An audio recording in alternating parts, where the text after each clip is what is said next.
Oke, ada soal tentang apa ini? Kedudukan dua kurva. Suatu garis dikatakan tidak memotong maupun menyinggung untuk kurva lain, syaratnya bagaimana? Nah, teman-teman ingat ini ya. Ini konsep dasarnya nih. Misalkan ada dua kurva. Nah, ada dua kurva. Nah, kurva ini bisa dengan garis juga boleh, misalkan kayak gini. Nah, ini juga boleh. Nah, kurva itu kan ada dua ya, ini Y1 sama Y2. Misalkan kita kasih nama Y1 sama Y2. Nah, kurva ini punya namanya titik persekutuan. Caranya mencari titik persekutuan. Caranya mencari ya tinggal kita kurangkan Y1 sama dengan Y2. Atau boleh juga langsung Y1 min Y2 sama dengan 0 juga boleh. Nah, nanti teman-teman akan bisa mengecek posisi kurva itu. Dia berpotongankah, dia menyinggungkah, atau dia hanya menyentuh seperti ini kah? Nah, nanti bisa dilihat dari apanya? Dari hasil ini.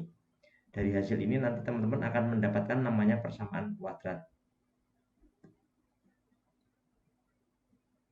Nah, habis persamaan kuadrat nanti teman-teman tinggal cek dari D-nya. Nah, bagaimana D-nya? Kalau D-nya itu D-nya kurang dari 0, maka dia tidak berpotongan seperti ini. Jika D-nya lebih dari 0, maka dia berpotongan di dua titik. Kalau D-nya sama dengan 0, maka dia berpotongan di satu titik. Artinya tinggal kita cek D-nya. Dengan demikian langkahnya apa? Langkah pertama kita cari persekutuannya. Nomor 2 kita lihat D-nya. Terakhir tinggal kita simpulkan. Hanya seperti itu. Oke, coba perhatikan di sini ada sebuah garis lurus. Garis lurus misalkan Y sama dengan MX plus C gitu ya. Ternyata dia tidak garis ini melalui 0,14 teman-teman, artinya tinggal kita masukin aja. Kalau X-nya 0, Y-nya 14, kita peroleh apa itu? Kita peroleh X-nya 0, jadi min 14 sama dengan M kali 0 ditambah dengan C. C-nya sama dengan min 14. Artinya ada sebuah garis Y sama dengan MX min 14, dan dia posisinya ada kurva yang lain juga, yaitu 2x kuadrat plus 5x min 12. Nah, ini kita namakan di 1 Y2 gitu aja. Nah, posisinya bagaimana? Nah, ternyata dia tidak memotong dan tidak menyinggung. Artinya tidak memotong, tidak menyinggung apa? Nah, nanti D-nya ini berlaku yang gambar pertama ini. Kita cek D-nya dulu dengan cara kita cari titik persekutuannya. Tinggal kita kurangkan saja, yuk kita kurangkan. Y1 min Y2-nya kita peroleh apa di sana? 2x kuadrat. Nanti atau biar gampang Y2-nya yang di atas saja. Jadi Y2 kurang Y1. Ini aja biar nanti langsung positif. Y2 min Y1 sama dengan kita kurangkan 2x kuadrat ditambah dengan 5 min MX. Nanti min 12 ditambahnya jadi plus 2 ya, plus 2. Nanti nilainya sama dengan berapa? Sama dengan 0. Nah, ketika kita kurangkan diperoleh ini sebagai A, ini sebagai B, ini sebagai C. Karena dia tidak memotong dan maupun menyinggung, maka nanti D-nya kurang dari 0. Kita cek sekarang. D-nya kurang dari 0. Artinya B kuadrat min 4 AC-nya kurang dari 0. Artinya tinggal kita masukin B-nya berapa? 5 min M dikuadratkan dikurangi 4, A-nya 2, C-nya 2, kurang dari 0. Teman-teman nanti silahkan dirapikan, nanti akan diperoleh persamaan hasilnya M kuadrat min 10M ditambah dengan 9 kurang dari 0. Nah, ini coba kita faktorkan. Bentar, enggak muat ini. Coba kita faktorkan. Ini bisa kita faktorkan jadi apa ini? M min 9, M min 1 kurang dari 0. Nah, kita pembuat nolnya kita masukin ke garis bilangan. Pembuat nolnya adalah 1 dan 9. Tandanya di sini plus, min plus, yang dibutuhkan yang negatif. Nah, ternyata M-nya itu nanti kisaran dari 1 sampai 9. Nah, M-nya ini sudah ketahuan, yaitu gradiennya antara 1 sampai 9. Yang mana? Yang D. Demikian. Ada soal di mana fungsi ini serta atau berada di bawah sumbu X, maka M-nya harus bagi bagaimana? Oke, teman-teman ingat kalau ada sebuah fungsi bisa di atas atau di bawah sumbu X, misal sumbu X, artinya ini fungsi ini selalu di atas sumbu X atau lebih dari 0. Kalau ini selalu fx-nya kurang dari 0. Nah, ini dinamakan definite. Ini dinamakan definite positif, yang ini dinamakan definite negatif. Syaratnya bagaimana? Syaratnya D-nya itu harus kurang dari 0. Nah, kalau yang terbuka ke atas itu A-nya lebih dari 0, yang terbuka bawah A-nya kurang dari 0. Dah, dua syarat ini yang harus dipenuhi. Nah, sekarang kita lihat nih, agar fungsi senantiasa berada di bawah sumbu X, maka bagaimana? Nah, ini ada sebuah fungsi nih. Fungsinya adalah M X kuadrat min 2 X kuadrat ditambah dengan 2mx terus ditambah M min 3. Ini kita keluarkan X kuadratnya M min 2 X kuadrat ditambah dengan 2M X ditambah dengan M min 3. Ini sebagai A, ini sebagai B, ini sebagai C. Ingat sekali lagi bahwa agar dia berada di bawah sumbu X, maka ada dua syarat ini. Nah, ini harus dipenuhi nih. Syarat pertama. Pertamanya kita ambil misalkan yang A dulu nih, A-nya kurang dari 0. Kalau A-nya kurang dari 0 artinya M-nya harus kurang dari 2. Itu syarat pertama. Sekarang syarat kedua, yaitu D-nya harus kurang dari 0 juga. D itu sendiri adalah B kuadrat min 4AC, itu harus kurang dari 0. Kita masukin tuh. B-nya apa? 2M dikuadratkan dikurangi 4. M min 2 kali C-nya M min 3. Harus kurang dari 0. Oke, kita kuadratkan, ini 4M kuadrat, ini tinggal kita kalikan. Ini menjadi M kuadrat min berapa ini? Min 5M plus 6 ya, kurang dari 0. Hasil akhirnya adalah 4M kuadrat min 4M kuadrat plus 20M min 24 kurang dari 0. Nah, ini habis dia. Maka diperoleh hasil akhir adalah 20M min 24 kurang dari 0. Atau M-nya itu kurang dari berapa? 24 dibagi dengan 20. Atau berapa ini? Saya bagi berapa ini? Bagi 4 semua bisa nggak? Bagi 4, yang atas itu 6, yang bawah itu 5, atau 1/5. Nah, dua syarat ini harus terpenuhi. Maka tinggal kita iriskan. Yang pertama itu dia kurang dari 2. Set.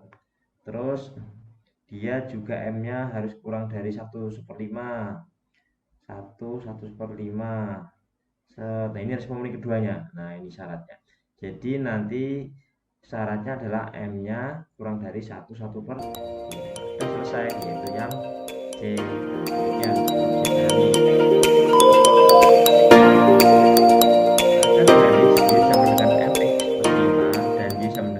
kuadrat berapa ini? Min 4mx plus 4n berpotongan di titik P dan Q. Ternyata salah satu titiknya diketahui. Artinya apa? 1,6 ini dia dilewati oleh garis yang ini, juga dilewati oleh garis yang ini. Karena dilewati maka bisa kita substitusikan tuh titiknya.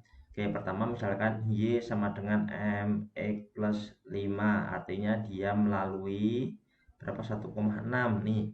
Maka ini bisa kita masukkan Y-nya sebagai 6 sama dengan M, X-nya kita ganti dengan 1 ditambah dengan 5.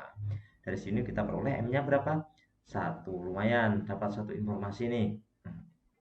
Terus juga Y sama dengan ini kita terus ulang, Y sama dengan X kuadrat min M-nya langsung saya ganti dengan 1, jadi min 4X gitu ya, plus 4N. Nah, dia juga melalui 1,6 nih. Artinya 1,6 bisa kita substitusikan. Ini menjadi 6 sama dengan X-nya kita ganti dengan 1. Jadi 1 kuadrat dikurangi 4 ditambah dengan 4. Dan dari sini kita peroleh 4N-nya berapa nih? Kita pindah ruas, 1 dikurangi 4 min 3 pindah ruas jadi 6 ditambah dengan 3 sama dengan 4N. Artinya N-nya kita peroleh sebagai 9/4. Jadi kita ada punya dua kurva, dua garis yang bentuknya seperti ini.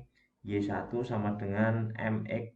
M-nya tadi berapa? 1 ya, jadi X 5. Dan kurva yang kedua itu adalah X kuadrat min 4X plus 4N, karena N-nya 9/4 maka plus 9 gitu kan. Nah, karena tinggal kita masukin aja. Dua kurva ini dia berpotongan. Namanya berpotongan, tinggal kita cari titik potongnya.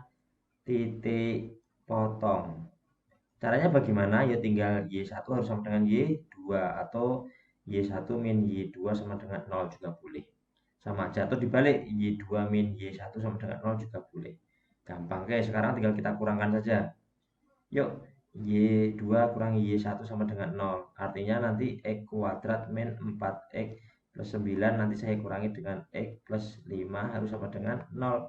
Maka diperoleh X kuadrat min 4X sama min X jadi min 5X. Nanti ada plus 9 dikurangi 5, nanti hasilnya adalah plus 4 sama dengan 0. Ini bisa kita faktorkan sebagai X min 1 dan X berapa min 4 sama dengan 0. X nya sama dengan 1, X nya sama dengan 4. Yang X nya sama dengan 1 sudah ada di sini. Ini nanti ketemu titik P nya. Nah, nanti titik Q nya kita peroleh dari yang sini. Titik Q nya nanti depannya harus 4. Dari sini tidak perlu kita lanjutkan sih, karena sudah ada jawabannya yang E, dimana ini sudah sama dengan 4. Jadi jawabannya nanti adalah titik potong yang satunya, titik Q nya itu adalah 4,9. Nah, seperti itu. Semoga bisa dipahami. Ada sebuah parabola. Parabola tersebut memotong sumbu X pada titik X sama dengan P dan X sama dengan 2P. Ingat kembali teman-teman konsepnya, apabila ada sebuah parabola punya titik potong terhadap sumbu X, misalkan kita kasih nama sebagai X1 sama X2, maka ini bisa kita cari fungsinya atau fx-nya, tinggal kita masukkan ke rumus, yaitu X min X1 dikali dengan X min X2. Nanti ketemulah fungsinya. Sekarang langsung kita cek ke soal. Di situ ternyata X1 sama X2-nya sudah ada, yaitu P dan 2P. Maka nanti fungsinya adalah Y sama dengan A X min X1 dikali dengan X min X2. Atau kalau kita lanjutkan menjadi A yang ini menjadi X1 sama X2-nya sudah ada, X dikurangi P dikali X dikurangi 2P, karena X1 sama X2-nya masing-masing P dan 2P. Nah, Y sama dengan A, yuk kita kalikan, jadi X kuadrat min berapa ini, jadi 3P ya, 3PX plus 2P kuadrat. Hanya kita masukkan AX kuadrat min 2P per AX gitu kan, ditambah dengan 2P kuadrat. Kok persih dikalikan harusnya, maaf ini salah nulis ini, dikalikan menjadi 3APX gitu kan, ditambah dengan 2AB kuadrat. Hanya kita kalikan ke dalam. Ini harus sama dengan yang diketahui di soal, yaitu sebagai X kuadrat plus BX plus C. Artinya ada A-nya di sini. Artinya tinggal kita samakan aja. Kesamaannya apa? Di sini A-nya sudah sama. Tinggal samakan yang di sini. Min 3AP itu harus sama dengan B. Sementara yang di sini nanti 2AP kuadrat itu harus sama dengan C. Kan gitu. Nah, sekarang kita disuruh mencari bentuknya seperti ini, bahwa C min B harus lebih dari 0. C-nya kita masukin tuh. C-nya itu adalah 2AP kuadrat dikurangi dengan 3AP. Harus lebih dari 0. Min sama min jadi plus ya. Jadi menjadi 2AP kuadrat plus berapa itu? 3AP harus lebih dari 0. Ada keterangan bahwa P-nya dia tidak boleh sama dengan 0. Nah, artinya ini bisa kita faktorkan enggak tuh? Atau semua kita bagi A dulu aja semua. Ini semua kita bagi dengan A. Tidak berubah tanda karena A-nya positif. Nah, artinya kalau kita bagi A menjadi 2P kuadrat plus 3P lebih dari 0. P-nya bisa kita keluarkan menjadi 2P plus 3 lebih dari 0. Tinggal kita masukkan ke garis bilangan. Pembuat nolnya adalah min 3 per 2 sama 0, tandanya plus min plus. Yang kita butuhkan yang lebih dari 0 yang positif ya, jadi yang kesini. Dengan demikian kita peroleh hasilnya P-nya berapa? P-nya kurang dari min 3 per 2 atau P-nya lebih dari 0. Nah, jawabannya itu adalah yang B. B. Ada nggak yang B? Demikian, semoga bisa dipahami.